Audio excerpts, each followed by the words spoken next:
The views and opinions expressed on the following program are those of the host and guests and do not necessarily represent those of any organization, including One Generation Away. The freedom of a people to choose its leaders is the root of liberty. Keep alive this experiment in liberty. Liberty, in case you've forgotten, is the soul's right to breathe. Government should be very minimal in protecting liberty. Peace cannot be purchased at the cost of liberty. The sturdy ground of liberty. Liberty once lost is lost forever. Fight for their liberty and for our security. Guarantees individual liberty. This great republic born alone in liberty. Liberty. Liberty. Liberty. Liberty. Liberty. Liberty. Liberty. Liberty. Just how much do you want liberty? This is Liberty Nation with Tim Donner, a production of LibertyNation.com. Cutting through the double talk, taking on the topics, going after what the politicians really mean, and making it all clear. For your freedom and your liberty. Liberty Nation with Tim Donner. Welcome to Liberty Nation. Tim Donner is off this week. I'm Greg Corombos, news director at the Radio America Network and host of the Three Martini Lunch podcast. Coming up this week, your freedoms in the crosshairs. We'll examine what the progressive left has in mind for you if Joe Biden wins the November election.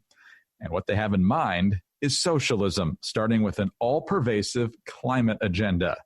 Marc Morano of ClimateDepot.com is here to discuss how the left's wish is to dictate how you can live. Basically, permanent COVID restrictions for the sake of the planet. Mark will also preview his upcoming movie, Climate Hustle 2, The Rise of the Climate Monarchy. We'll also look at the bigger picture of the socialist agenda with former South Carolina Senator Jim DeMint. He will explain the best ways to point out the implementation of the socialist agenda that's happening right now for our friends who still can't see it. And we'll examine the week's most important legal headlines with LibertyNation.com legal affairs editor, Scott Cosenza. But first, defense wins championships, but will it win elections? We see it in sports pretty often. Dominant pitching is the key to success in baseball, and it's pretty hard to find a championship football or basketball team that plays lousy defense. In the 2020 campaign, there are reasons to vote for conservatives and libertarians, whether it's fiscal policy that grew the economy to record levels, or a foreign policy that keeps our troops out of foreign wars and seems to be laying the groundwork for peace even in the Middle East. But let's be honest. Based on what we've seen from the left, especially over the past few months, the most urgent priority come November is to make sure these people never have power. From Democratic governors who want to lock you down indefinitely without any input from state legislators or anyone else is truly chilling. That 15 days to flatten the curve, now more like 180 days with no end in sight. And then there's the left's embrace of the most violent, irrational activists we've seen in recent memory.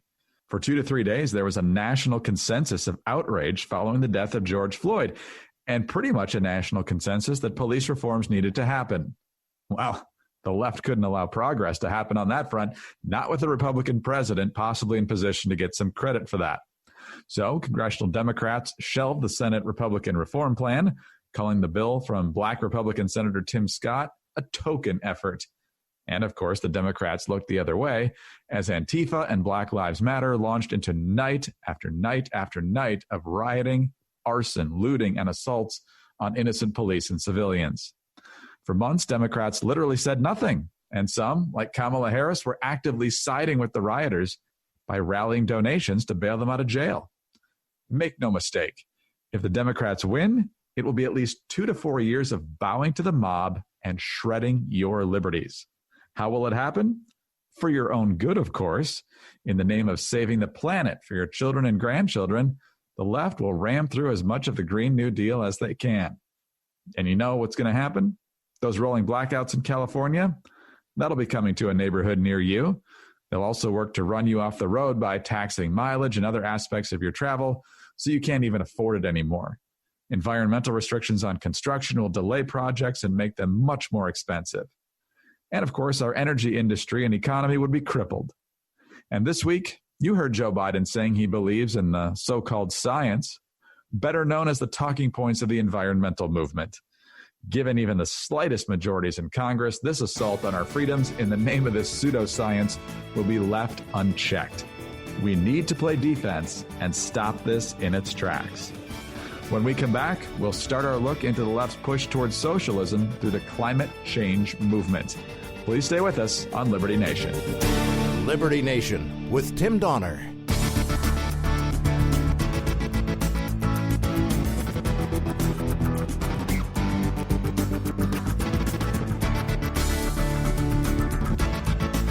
We believe that all men are entitled to the blessings of liberty.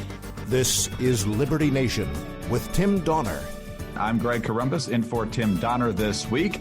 Let's continue the theme we started here in the first part of the program, and that's that we're playing defense against socialism. And there's no more obvious way that the left is trying to usher in socialism than with the green agenda, whether it's the Green New Deal. Joe Biden's comments this week that anybody who doesn't follow what he thinks is the scientific consensus is a climate arsonist, and so on and so on. For insights, we turn to Marc Morano. He's the co-founder of ClimateDepot.com. He's also just about out with his new film, Climate Hustle 2, The Rise of the Climate Monarchy, which debuts September 24th. And Marc, thanks so much for being with us. Thank you, Greg. Happy to be here today. Well, it was just earlier this week that Joe Biden went to a field near his house in Delaware and talked about how the changing climate is the reason we're seeing massive wildfires out west and powerful hurricanes lashing the Gulf Coast and other parts of the country. And it's all President Trump's fault for pulling out of the Paris Accords and not taking science seriously. And if he's reelected, obviously, America's going to burn. So this is not a new concept here that the Democrats position themselves as the party of science and that climate change is the science. But as you look at what's happening with hurricanes and wildfires and things like that, how much truth is there in what Joe Biden and his friends are saying? Well, first of all, it's as far from science as you can get. When Joe Biden's speech was an A to Z of just scientific nonsense, but it was all had a purpose. The purpose is they're using these scientific claims, as distorted as they are, for lobbying purposes, for the Green New Deal, for Election Day. The most anti-science thing Joe Biden said is that if President Trump wins, these storms will continue, and implying that a vote for Joe Biden is a vote for stable weather and a vote against floods, hurricanes, droughts. This is hearkening back to medieval witchcraft allegations. You thought those witches conjured up the weather. Apparently, they believe Donald Trump is now Father Nature conjuring up bad storms and fires in California. It's nonsense. First of all, wildfires are down dramatically from the first part of the 19th century. Second of all, California has experienced droughts and fires in previous centuries that make this look like nothing that they're going through. California, even the New York Times acknowledged 25 years ago, is currently in a wet spell, and the droughts and fires are a lot less than they were in preceding centuries. Third of all, this is all about land management, and we know this because the private forests are faring much better than the public forests where they're not allowed to touch it. So this has now become an opportunity people can vote themselves better weather. That's the message coming out of the media and Joe Biden, and that you cannot get more unscientific than that. So let's talk about the non-private lands, so the public lands here. Some would say, look, California, with their liberal policies, their refusal to thin out forests and do responsible maintaining of the forests, they've left it a massive kindling pile for these fires to happen. Others say, well, no, there's federal forests too, so that's the federal government's role. So the president does bear some responsibility. So which of those, if either, is closer to the truth? Obviously, federal policy and state policy, yeah, these are all issues. But the one common denominator is the environmentalists have been pressuring both state and federal forestry not to sort of the leave it alone policy. Don't allow any cleaning and don't allow underbrush clearing, don't allow forestry, don't allow any kind of logging. And so what's happened is that all of these forests, and in California, we're talking chiefly, these are state forests managed by the state. This is mismanagement on these scales, and they've been warned of this for 40 years. The key thing, though, to remember is that they're trying to say that climate, now that the fires are there, climate's made them so much worse. No. Even the United Nations admits there's no drought trend in global droughts. So in other words, droughts are not increasing on climate timescales. Therefore, drought cannot be a factor, at least drought caused by humankind, alleged man-made global warming. Now, interestingly, Canada is below average wildfire year, right above Washington State and Oregon. And the reason they're giving, and this is very interesting, is it's because of COVID lockdowns. People aren't out in the forest. People are one of the most responsible things for starting these fires. People and lightning. And they're saying, so it's the one positive thing that these lockdowns have actually done is allegedly keep the forests less, below average burning in Canada. We're talking with Marc Morano, ClimateDepot.com. The new movie is Climate Hustle 2 and the rise of the climate monarchy. And so let's talk about that a little bit. We'll also get into the Green New Deal here in our next few minutes. Let's begin with you helping us understand exactly what you mean by the climate monarchy. What is that and why does it matter? The climate monarchy, that's the subtitle. The film is about are they trying to control the climate or you? And the answer is you. They are trying. This is about people control. It's about controlling and regulating the economy and society, nothing to do with climate. So we compare this, and we actually went to the Louis Versailles Palace in France to film this and did some interviews, and I did stand-ups in a Louis XIV outfit. But the gist of it is that these monarchs, absolute monarchs, ruled with an iron fist. And one of the common denominators was they did what they thought was best for the masses. Well, they themselves lived a lavish lifestyle. They imposed austerity on the masses. Then we go into the Hollywood hypocrisy, the UN hypocrisy, the climate activists. We profile Al Gore and Harrison Ford and Leonardo DiCaprio. We show you that the people pushing this scare are living like the monarchs of old, while they're pushing sort of austerity and primitivism on everyone else.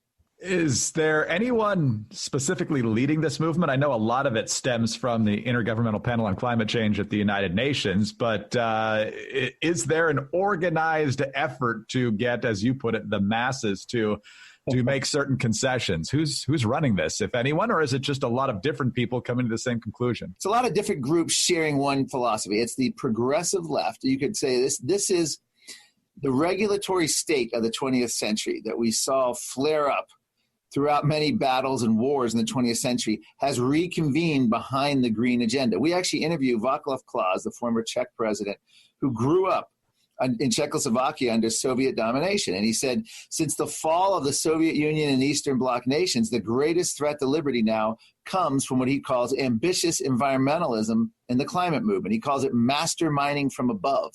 So the same intellectual progressive left is coalescing behind the climate scare in order to, sell this idea that people can't make free decisions and free choices and live freely. In other words, you have to have your decisions made for you. And I hate to say this, but the COVID lockdowns are the perfect example of that. They tell people that this is the way we've determined. We are the experts. We know climate. We know public health. And you must do the following. This is the way society. Now, by the way, we've suspended democracy. And for instance, in Australia right now, in the state of Victoria, New Zealand, the parliament is suspended. There's no legislator meeting. There's basically a public health czar now running the country, and people have no civil liberties, no rights. This excites the climate activists. I did a whole report, and we opened the movie talking about this in Climate Hustle 2. The COVID lockdowns are set to morph into the climate emergency lockdowns, because every major figure in the climate movement, from John Kerry to Greta Thunberg to United Nations officials to Al Gore, are praising these lockdowns as essentially a dry run dress rehearsal or a model for the climate lockdown. Well, let's talk about some of the things they want to do, because we've seen it listed in the Green New Deal, whatever version you're looking at. There's the AOC version. There's the version that no one in the Senate voted to advance.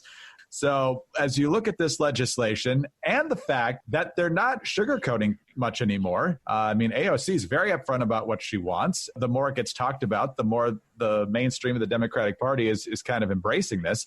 So if the election goes the Democrats' way, what provisions in there have you most concerned legislatively in a Democrat-run Washington come next year?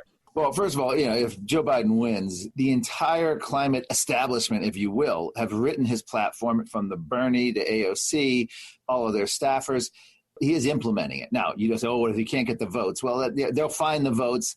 They're finding a way right now. They're using children, and we feature this in the movie, the indoctrination. They're using kids to sue the federal government. NASA's former lead scientist is involved in this, suing the federal government to essentially impose climate regulations so the kids can have a future. They're trying to impose the Green New Deal through the court system on America. But one of the greatest things that the Green New Deal is going to negatively achieve in America is going to vastly increase the regulatory state. Everything from the appliances you use, to the car you drive, to where your thermostat is set, to how you travel, to what your diet is if you like to eat meat, to the clothes you wear. You know, there's UN activists who openly talk in Sierra Club. They call it the degrowth movement, planned recessions to fight global warming. Well, what is a climate lockdown or a COVID lockdown, but essentially a government-imposed recession because they're trying to achieve an end. In the case of COVID, they're trying to get to 0 cases. In the case of the climate, they're trying to prevent a climate emergency. And we have the World Health Organization already declare that climate is the greatest threat that we face. They declared this in 2008, climate change. So the World Health Organization is totally in support of COVID lockdowns. And even this was interesting. The Speaker of the House of Commons in the UK spoke at the recent online G7 summit. And he said he marveled at how easily and compliant the public has been to mask mandates and lockdowns, and it's giving climate activists hope. He openly said, we need to do this for the climate crisis because the public is so compliant. This is what we are facing. Yeah, Dr. Tedros of the World Health Organization said the same thing. He says that this needs to stay in place for a while, or things need to change permanently in some form or fashion. This is their dream. They never thought the public would roll over like this, the way we have on the COVID lockdowns with all the changing, goal lines. This is going to stick. This is the dream of 50 years of progressive left-wing environmentalism, all rolled into one. And instead of trying to get a UN treaty that's going to impose upon the United States, they had the brilliant idea, and it is tactically brilliant, to let's do it from within. And they've done it. They've gotten the school kids from kindergarten through college indoctrinated. We need a Green New Deal. They're testifying. They're trashing their parents at congressional testimony saying, Mom and Dad trash the planet. Thanks, Mom and Dad. We're the kids of the Green New Deal era. And they're going to do this from within in the United States. And this Green New Deal is going to be all encompassing. Remember, it has nothing to do, it has something to do, but it's climate energy, but it's beyond that. This is about healthcare, jobs, climate justice. It goes on and on from there. It's about remaking society in the progressive left's image. And they would never sell this on the merits of doing this. What they're doing is trying to scare everyone that we face a climate emergency and we have no choice, no time for debate. We must do this. In the case of Joe Biden just said, we're climate arsonists if you don't believe this. And how you vote in the next election is going to determine whether you die from extreme weather. This is the level we've reached. And unfortunately, about half the American public accepts it. Mark, how can folks see the film? ClimateHustle2.com. ClimateHustle2.com. It's September 24th, 8 p.m. global release. So wherever you are, whatever time zone, anywhere in the world, it's going to be 8 o'clock, 8 p.m. at night. It's going to have the initial with special climate panel, Q&A with actor Kevin Sorbo. We're going to have mini AOC, John Stossel, UN scientists in it. And then it'll be available after September 24th, after the 8 p.m. launch. It'll be available on DVD and on demand, all at ClimateHustle2.com. Fantastic. Mark, thanks very much for your time today. We appreciate it. Thank you, Greg. Appreciate it. Marc Morano is co-founder of ClimateDepot.com. The new movie is Climate Hustle 2, opening September 24th.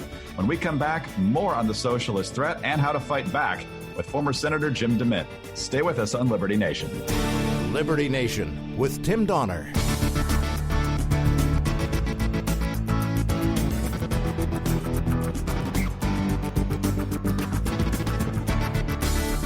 Far more important than my political future and far more important than yours, the well-being of our country. This is Liberty Nation with Tim Donner. We are back on Liberty Nation. I'm Greg Corombos, news director at the Radio America Network and host of the 3 Martini Lunch podcast, filling in for Tim again this week. Still to come, we'll be looking at some of the most important legal headlines pertaining to your freedom. But first, we're going to spend a little more time talking about the threat of socialism that is lurking in this election, depending upon the outcome. With me now to dig into this subject further, former South Carolina Senator Jim DeMint. He's also the former president of the Heritage Foundation, currently chairman of the Conservative Partnership Institute, and the author of the new book, Saving America from Socialism, How to Stop Progressive Attacks on Freedom. And Senator, thanks very much for being with us. Greg, it's great to be back with you, and thanks for giving me a chance to talk about how we can save America from socialism. Absolutely. And you and I have discussed this grave concern of yours many times over the years. But for those who might be new to the conversation, let's make sure we're all starting from the same point. How do you define socialism? Well, people define it differently, Greg, so it's a great question. It's pretty much when the government begins to control different aspects of the economy, but it also includes other things, just like we've seen with the coronavirus, the governors saying which businesses can open and which can't, whether we can go to school or church. It's this kind of authoritarianism that we need to begin to watch out for. And that's why the book is so important right now, because Joe Biden, the Democrats, have pretty much adopted this central control idea of socialism. You've been warning about socialism creeping in for years, but now a lot of the ideas that you and others have been warning about are right out in the open now. Bernie Sanders, of course, didn't win the Democratic nomination, but his agenda might have, because Joe Biden is embracing things like an aggressive climate agenda, tax hikes, which he admits are coming to a lot of people, including the middle class, cracking down on school choice, and so on. So is the fight easier now because the goals are now being stated in plain English, or is it harder because they're now getting more mainstream? Well, Greg, that's the key question. Can Americans see through what Bernie Sanders and others are talking about? Because the Democrats have come out of the closet now. Bernie used to be the only one who would say, I'm a socialist. But now more and more Democrats are winning primaries as socialists, largely because Americans don't understand what socialism is. And that's why the book, Saving America from Socialism, is so important. It does three things, really, Greg. It helps people understand what really makes America work and prosperous, why so many people from around the world want to come here. The other thing it does is help people understand socialism, that it's failed throughout history, and how we can recognize it today in America.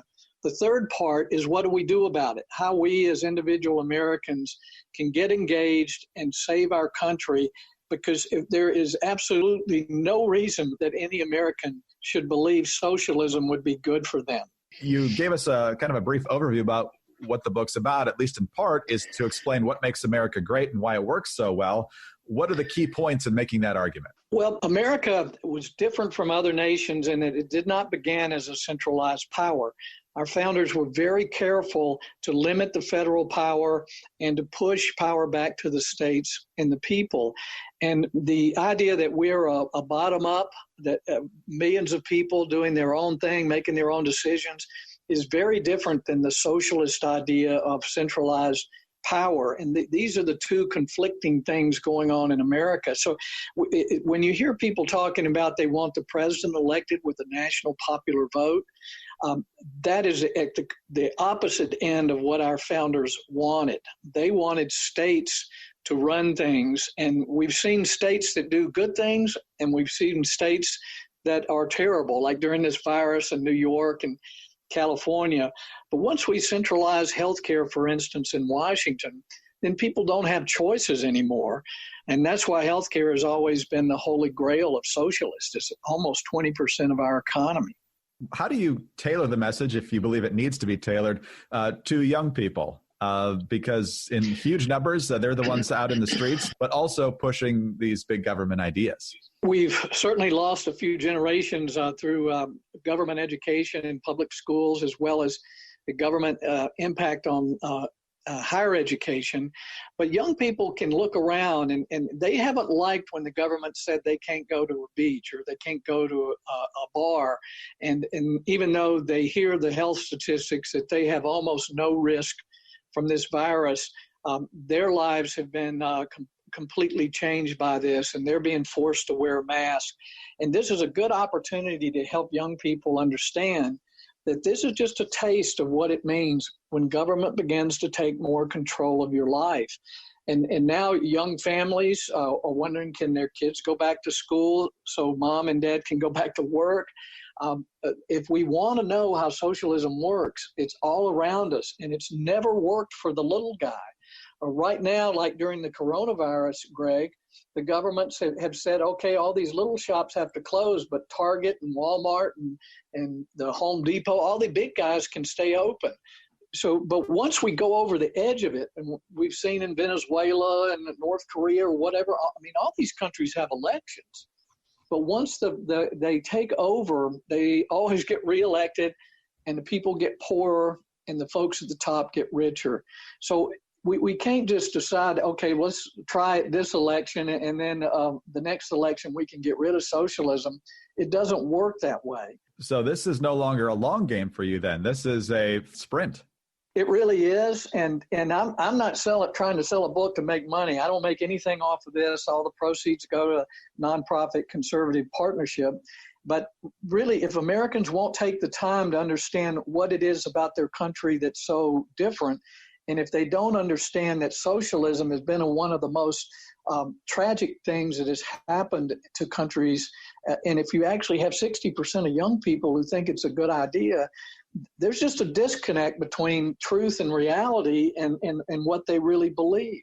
So, I feel a sense of urgency, and I want folks to at least take the time to see, while they may not like Trump or his personality, the policies that he was following were working for everyone of every socioeconomic level. They were working for our country internationally with recognizing that our job is to put America first. And if people can't see that, then I guess we're going to be lost as a country. But I'm convinced the polls are wrong, that people are afraid to say they're for Trump because they're afraid of intimidation. But the chaos in the streets that was actually orchestrated and planned is part of creating crisis and chaos, and that's what drives people to big government. Go into that in a little more detail about the organized chaos. What do you mean by that? It could not have spontaneously happened immediately all around the country after this poor man was brutally killed by police. It was planned and financed and organized in advance, and they were just looking for the catalyst, the spark. And they had to make the issue about racism, Greg, because Trump was making such headway with African Americans, with minorities, Hispanics, because they all could see their lives improving. So they came out with these charges of racism against police. And you know the facts there. That's not the case. America's not racist. I mean, most people shot by police are white. And most of the blacks who are shot are shot by black cops. So racism isn't the issue. We may have an issue to deal with there, but we can't solve it if we keep looking for the wrong causes. But there is, America is not racist, Greg. People don't like to hear this. I mean, there is no intentional, systematic racism left in America, except in the Democrat Party, because they use it as a strategy. I'm not saying they're not quacks and weirdos all over who don't like any kind of differences, but they're not running things anymore. And so America's made a lot of progress. But what the socialists want to do is denigrate our country, destroy our history, and make people feel like our country in some way is evil. And so it needs to be completely changed. That's the whole strategy of socialists here. That's why you see them hating America and trying to teach it in our schools. And so we've got a lot of pushing the wrong direction here. But the fact that you still have half of Americans who believe in freedom, despite what they hear in the media, I think we still have a good shot to turn this around. How do you push back hard against this ideology when so many of the schools, especially at the collegiate level, the media, Hollywood, all sorts of other institutions have clearly sided with this agenda? Well, one of the big things that we can do, and I have it in the book and describe how it's worked in a number of states, is more education choice, particularly ideas like education savings accounts, where the public school money follows the student, whether it be to a parochial school or charter school or whatever. And wherever this has been done around the country, and about 15 states are doing it, the data shows even public schools get better. but we can't keep pushing our kids into government schools run by teachers unions and expect them to learn what makes America work and have any understanding of our history. So school choice is important. And also, I think the federal government should begin to look at defunding some of these universities who cut off the First Amendment rights of their students and keep folks from speaking out, where traditional ideas are not even heard anymore in the universities. These universities get a whole lot of taxpayer monies, and a lot of their professors are getting huge federal grants, research dollars. So there's a lot we can do to stop funding these terrible ideas in our country. Senator, we'll have to call time there. Thank you very much for your time today, sir. We always appreciate you being with us. Thanks, Greg. Former South Carolina Senator Jim DeMint. He is the author of the brand new book, Saving America from Socialism, How to Stop Progressive Attacks on Freedom. He is also a former president of the Heritage Foundation and currently chairman of the Conservative Partnership Institute. Coming up, the week's legal headlines and your freedom. I'm Greg Corombos. Stay with us. This is Liberty Nation. Liberty Nation with Tim Donner. We're glad you're with us on Liberty Nation. I'm Greg Corombos, news director at Radio American, host of the Three Martini Lunch, filling in for Tim Donner again this week. It's time now to look at legal issues that matter to your freedom. We're joined by Scott Cosenza, legal affairs editor at LibertyNation.com. Scott, great to be with you again. Great to be with you, Greg. Well, we've got a trio of police-related legal headlines to sift through today. Let's start with the one that got the most attention on Tuesday, and that was the settlement that the city of Louisville reached with the family of Breonna Taylor for $12 million. But it also comes with police reforms, and I'm guessing that's what perhaps piques your interest more than the dollar total here. We have Mayor Greg Fisher announcing the settlement in a press conference and detailing further changes to the operations of the Louisville Metro Police Department, including a requirement that all search warrants must be approved by police commanders before they ever go to a judge. They'll also provide housing vouchers to officers to encourage them to live in the communities they police. And they provide paid volunteer opportunities in an effort to allow officers to become more familiar with the neighborhoods in their patrol. There's also drug testing and more attention to an early warning system related to officers who might not be suited for further police work. So what's your take here on these proposed and I guess agreed to reforms? Firstly, I think that the $12 million payout does deserve quite a bit of scrutiny, believe it or not, and it's because of the rapidity with which it has been issued. And considering the kind of high-pressure political environment that the mayor and city council are under, this suit only happened, it was filed, I think, in April. Ms. Taylor was killed in March. Now, typically, it takes many months for all the evidence to kind of come out before the authorities, whether it's an insurance company, which is often the case, or city leaders, have the full picture in front of them as to what happened and then can structure a payout if there is liability. We still don't know all that happened in the Taylor case, believe it or not. There's still many facts to uncover. So I think that's kind of a fascinating thing. This is $12 million of the taxpayers' money, Greg. As we turn to the police reforms, Greg, I think the most important change that we see, in fact, probably the only one in that list, is that supervisors review warrant applications. That seems to me to be a practice that should have been in place long ago, given how violative of personal liberty, coming into somebody's home is. The rest of it just seems like window dressing, but hopefully that warrant change will accrue to the liberty of the people there. All right, let's talk about another issue related to police. Let's move over to Lancaster, Pennsylvania. There was a police-involved shooting there. There's video out now that show that the person shot was charging at the officers with a knife, so it's likely that this is going to be declared a justified shooting. However, the protests that since evolved in Lancaster have led to a lot of violence and also a lot of arrests. And a judge in Lancaster County, Pennsylvania, has set bail at $1 million for at least 6 of 8 protesters who were arrested early Monday morning. On the one hand, you've got folks saying that's an absurd amount of bail money for those who are arrested for a non-deadly crime. On the other hand, you've got others saying, look what's happened to all these other cities when cops and city officials have looked the other way. So what's your take here?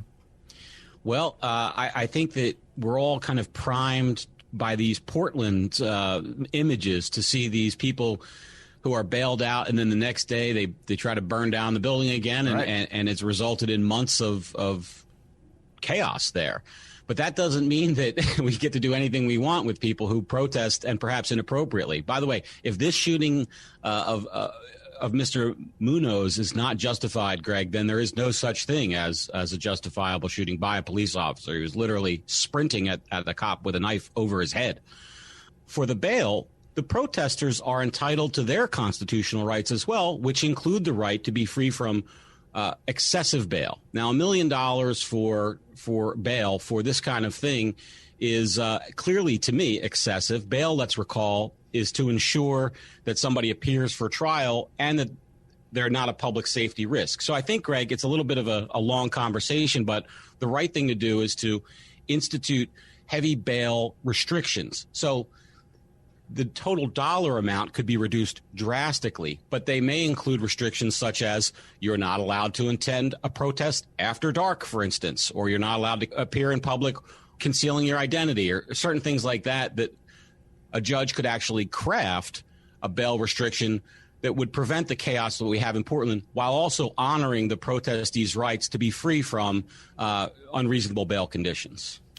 All right, just a couple of minutes left in our conversation here. Let's talk about qualified immunity for police, specifically when they demand ID. This is a bizarre story out of Garfield County, Utah, where a man named Matthew, and it's spelled M-G-L-E-J. I'm going to say Meglage. I just don't know any better how to pronounce that. But he broke down there. It's a very small town. Apparently this guy had some emotional issues, had Asperger's, and so acted differently than most people do. And so the sheriff there did not take a liking to him and demanded his ID, which he refused to provide, and then he was taken into custody for nothing other than refusing to provide an ID, which led to injured wrists due to excessively tight handcuffs and so forth. And it just the story just gets worse and worse as you read it. It sure does. And so obviously, I'm guessing you would agree that if there is probable cause, there should be a requirement to provide ID. But if that's the only offense, obviously qualified immunity is not in play here, and that's exactly what the 10th Circuit Court of Appeals has decided. Qualified immunity, just to recap for those who don't know, is the legal doctrine. It's a court-created legal doctrine that says that police officers generally who violate people's rights cannot be held liable for that violation if they didn't know that that particular type of violation was against the Constitution. It has been used, Greg, to justify all sorts of heinous police conduct towards the public. And in this case, Raymond Gardner, the sheriff just simply arrested Mr. McGledge, which is how I've been saying it to myself when I read the story aloud. And he just arrested him because he kind of annoyed him and frustrated him, which is, sort of the exact opposite of reasonable law enforcement. And I think that the dialing back of the qualified immunity protections will go a long way towards easing the frustration that so many Americans have when police act outside their authority and seemingly enforce their opinions as law, which seems like what Sheriff Gardner did here. Do you believe it needs to go entirely, or is it a circumstantial situation? Well, it's always one of those things where you don't want to throw the baby out with the bathwater. So I think there's probably some immunity that needs to be left in place, but we're so far down the rabbit hole in terms of, or rather, the better way to say it is the pendulum is swung so far to the other side, Greg. I'm looking forward to it coming back towards center at least. Scott, a lot to dig into here, and there's so much more we could have gotten to this week. As always, great to have you with us, and thanks for your analysis. Thank you, Greg. Scott Cosenza is Legal Affairs Editor at LibertyNation.com. I'm Greg Corombos of Radio America and host of the Three Martini Lunch, sitting in for Tim Donner again this week. So glad you could be with us. Tim will be back next week. Don't forget to visit LibertyNation.com and keep standing up for liberty.